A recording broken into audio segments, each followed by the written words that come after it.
চট্টগ্রামের মিরসরাইয়ে ক্ষুদ্র নৃগোষ্ঠী ১১টি পাড়ায় রয়েছে। ১১টি পাড়ায় মাত্র একটিতে রয়েছে সরকারি প্রাথমিক বিদ্যালয়।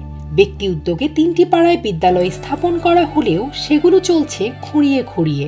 ফলে এসব পাড়ায় বাসিন্দারা সড়ক, পানি, বিদ্যুতের পাশাপাশি বঞ্চিত হচ্ছে শিক্ষার মতো গুরুত্বপূর্ণ মৌলিক অধিকার থেকে।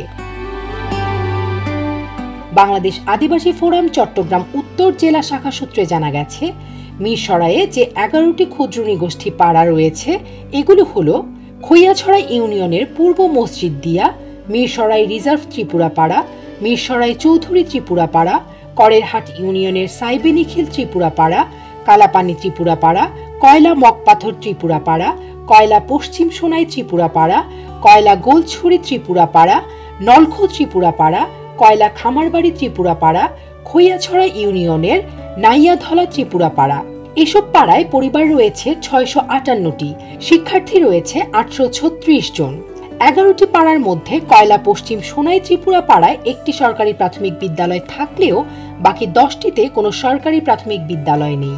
পাড়াগুলো থেকে সরকারি প্রাথমিক বিদ্যালয়ের দূরত্ব ১ থেকে ৫ কিলোমিটার পর্যন্ত। সাইবেনিখিল ও নলখো পাড়া থেকে করেরহাট KM সরকারি প্রাথমিক বিদ্যালয়ের দূরত্ব প্রায় ৫ কিলোমিটার। একজন শিক্ষার্থী পাড়া থেকে সরকারি বিদ্যালয়ে যেতে খরচ হয় প্রায় ১০০ টাকা। তাই জনবহুল ক্ষুদ্র নৃগোষ্ঠীগুলোতে প্রাথমিক বিদ্যালয় স্থাপন জরুরি হয়ে পড়েছে। আমাদের এখানে সরকারি স্কুল নাই। আমাদের এখানে যদি সরকারি স্কুল থাকলে আমরা সুযোগ সুবিধা পাইতাম। আমরা সুযোগ সুবিধা পাই না। সরকার হলে আমরা সুযোগ সুবিধা পাবে। আমাদের মধ্যতালবাড়িয়া রিজাপাড়া খোকন ত্রিপুরা প্রাথমিক বিদ্যালয় এটা বেসরকারি। এখন যদি এটা মানে সরকারি হিসাবে হয় তাহলে সুযোগ সুবিধা কিছু পাওয়া যায়। তাহলে এখানে আমাদের এখানে অনেক বাচ্চা আছে, বাচ্চারা মানে আগ্রহী, যদি কিছু পায় তাহলে বেশি বেশি আগ্রহী। সরকারি প্রাথমিক বিদ্যালয় যদি হয় ওই ধরনের কোয়ালিফিকেশন টিচারও প্রয়োজন হয়, যার কারণে ওই ধরনের টিচার নিয়োগ হলে আমাদের এখানে বাচ্চা কাচ্চা সুযোগ সুবিধা বিভিন্ন ধরনের পাবে। সরকারি প্রাথমিক বিদ্যালয় হলে ছেলেমেয়েরা বিভিন্ন ধরনের উপবৃত্তি সরকারি থেকে পাইত, আর পড়ালেখার মানতে পারত, ছাত্রছাত্রীর সংখ্যাও বাড়ত।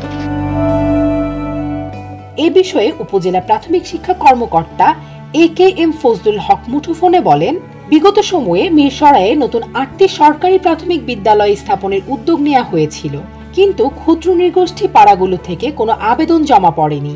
তবে ওইসব এলাকায় বেসরকারিভাবে গড়ে ওঠা বিদ্যালয়গুলোকে আমরা নিয়মের মধ্যে থেকে সহযোগিতা করে থাকি।